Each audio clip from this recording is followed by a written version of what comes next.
ইরানের মিসাইলের কাছে কি একেবারে ধরাশায়ী হয়ে পড়েছে ইসরায়েলের প্রতিরক্ষা ব্যবস্থা? ইহুদিবাদী দেশটির ক্ষমতার ভারসাম্য কি ভেঙে পড়েছে? কারণ ইরানের সর্বোচ্চ প্রতিরক্ষা বাহিনী আইআরজিসি দাবি করেছে যে তাদের ছোড়া ক্ষেপণাস্ত্রের সামনে টিকতেই পারছে না ইসরায়েলের এয়ার ডিফেন্স সিস্টেমগুলো, যার মাধ্যমে ইসরায়েলের উত্তরাঞ্চলীয় এলাকাগুলোর উপর দেশটির সরকার নিয়ন্ত্রণ হারিয়েছে। কিন্তু কিভাবে এই সফলতা অর্জন করল ইরান? এর পেছনে কি রাশিয়ার কোনো হাত রয়েছে?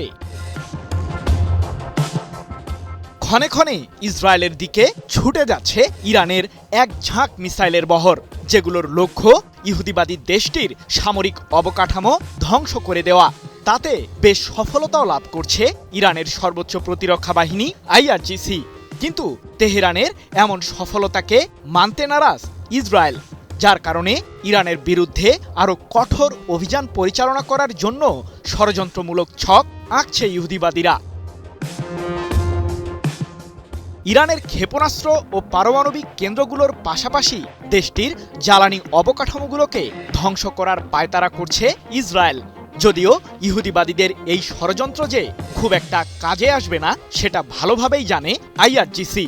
উল্টো ইসরায়েলের আকাশ প্রতিরক্ষা ব্যবস্থা আয়রন ডোম ও ডেভিড স্লিং এখন রয়েছে চরম বিপদে। কারণ ইরান যখন মিসাইল ছুটছে তখন ইহুদিবাদী দেশটির আকাশ প্রতিরক্ষা ব্যবস্থা সেগুলোকে শনাক্তই করতে পারছে না বলে আন্তর্জাতিক সংবাদ মাধ্যমগুলো দাবি করেছে। এবার আইআরজিসিও জানিয়ে দিল ইসরায়েলের প্রতিরক্ষা খাতের দুর্বলতার বিষয়টি। কোনো প্রকার বাধা ছাড়াই ইসরায়েলে আক্রমণে সফল হচ্ছে ইরানের ব্যালিস্টিক মিসাইল, এমনটি জানিয়ে আইআরজিসির অ্যারোস্পেস ফোর্সের কমান্ডার ব্রিগেডিয়ার জেনারেল মাজিদ মুসাভি বলেছেন, ইসরায়েলের প্রধানমন্ত্রী বেনিয়ামিন নেতানিয়াহু তার শাসন ব্যবস্থার ভারসাম্য হারিয়ে ফেলেছেন। কারণ ইহুদিবাদী দেশটির উত্তরাঞ্চলীয় এলাকাগুলোর নিয়ন্ত্রণ এখন নেতানিয়াহুর নখদর্পণের বাইরে।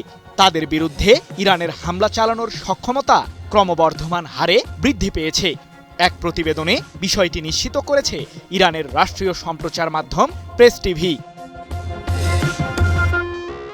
কিন্তু যুদ্ধের ময়দানে ইহুদিবাদী শক্তির বিরুদ্ধে এত সফলতার পেছনে ইরানের আসল গল্পটা কি? ইসরায়েল ও যুক্তরাষ্ট্রের মতো শত্রুদের মোকাবিলা করতে যে কেবলমাত্র আধুনিক অস্ত্রই যথেষ্ট নয়, সে বিষয়টি সম্পর্কে জানা রয়েছে ইরানের। তাই তো বিপদের বন্ধু হিসেবে ইরানের পাশে দাঁড়িয়েছে রাশিয়া। যদিও এ তথ্যের সত্যতা নিয়েও রয়েছে নানান প্রশ্ন। কারণ এ অভিযোগ জানিয়েছে ইউক্রেনের গোয়েন্দারা।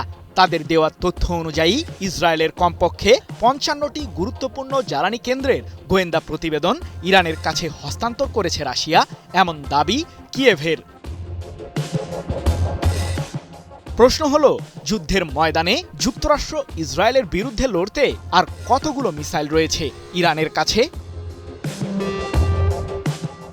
কি বুঝলেন ভাই? অনলি জেডাই চাই। ইরানের সামরিক সক্ষমতার বিষয়টি নিয়ে এখন সবচেয়ে বেশি চিন্তিত ইসরায়েলের গোয়েন্দারা।